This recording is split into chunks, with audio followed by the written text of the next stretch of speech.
So the question is, a car is moving with a constant speed of 20 meter per second in a circular horizontal track of radius 40 meter. A bob is suspended from the roof of the car by a massless string. The angle made by the string with the vertical will be. G को आपको 10 लेना है, तो vertical से angle निकालना है। भाई पहले समझिए, हॉरिजॉन्टल ट्रैक है तो हॉरिजॉन्टल ट्रैक इस प्रकार से होगा, ये इसका सेंटर है, ठीक है। अब ध्यान से देखिए कि अगर मान लीजिए हम कार तो बना नहीं सकते तो हम बॉब ही बनाते हैं सिर्फ। जब कार चुपचाप रहेगी तो बॉब कैसा आएगा बेटा, आपका इस तरह से लटका रहेगा। क्यों? क्योंकि इस पर mg फोर्स नीचे की तरफ लगने वाला है, सिंपल सी बात है कि नहीं। मगर कार जब मोशन में आएगी तो सभी बच्चों का मानना ये होता है, सभी लोगों को सिखाते भी यही है कि जब कोई ऑब्जेक्ट सर्कुलर मोशन करता है तो उस पर सेंटर की तरफ फोर्स लगता है, सेंट्रीपिटल फोर्स इधर लगेगा। तो सेंट्रीपिटल फोर्स अगर आपने इधर लगा दिया तो इन दोनों का रिजल्टेंट फोर्स इधर की तरफ लगेगा। आप ये वाला एंगल निकालेंगे, आंसर इससे भी सही आ सकता है, कोई बड़ी बात नहीं है। मगर आपसे वर्टिकल, आप कंसेप्ट सही समझिए ना, आप कंसेप्ट गलत समझ के आंसर सही लाना ये कोई बड़ी बात तो हुई नहीं।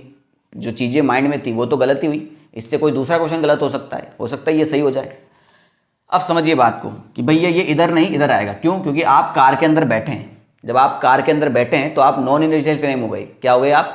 Non inertial frame. अब नॉन इनर्शियल फ्रेम हो गए तो आपको और क्या लगेगा? स्यूडो फोर्स लगेगा। स्यूडो फोर्स अगर आप बाहर से देखते तो सेंट्रीपिटल फोर्स लगता। अब आप अंदर बैठे हैं तो आपको स्यूडो फोर्स यानी बाहर की तरफ फील होगा, और वो फोर्स भी सेंट्रीपिटल फोर्स के बराबर ही होता है, यानी ये होगा सेंट्रीफ्यूगल फोर्स, मगर ये होता है सेंट्रीपिटल फोर्स के बराबर ही है, बस डायरेक्शन ऑपोजिट होती है।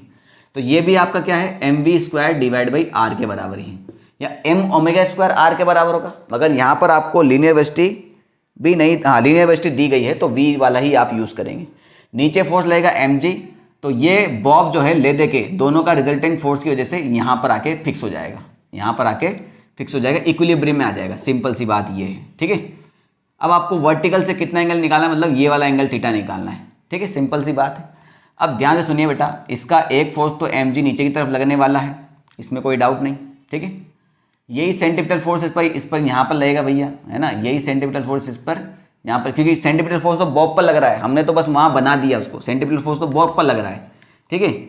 और रस्सी है तो बेटा रस्सी में टेंशन ही आएगा, रस्सी में टेंशन ही आएगा। तो बेटा इसको एक ऐसा हम बना दें, तो अगर ये एंगल थीटा है तो ये वाला एंगल भी थीटा हो जाएगा।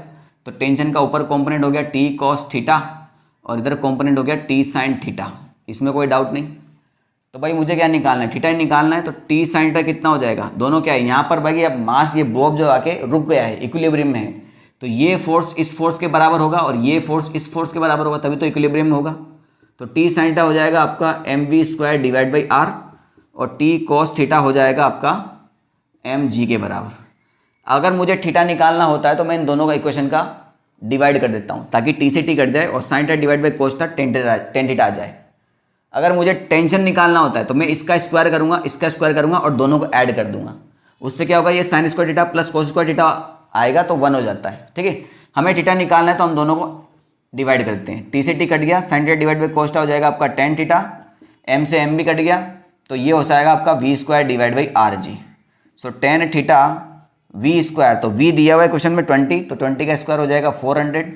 r दिया हुआ बेटा आपका रेडियस, r जो है यहाँ पर आपका circular track of radius 40 metre है, तो ये हो गया 40, और g की वैल्यू कितनी हो जाएगी आपकी 10। तो 4 से बेटा 400 खत्म हो गया 1। tan थीटा की वैल्यू कब आती? 45 डिग्री पर, और 45 डिग्री को हम पाई की फॉर्म में क्या लिखते हैं? Pi by 4, option number C, ठीक है।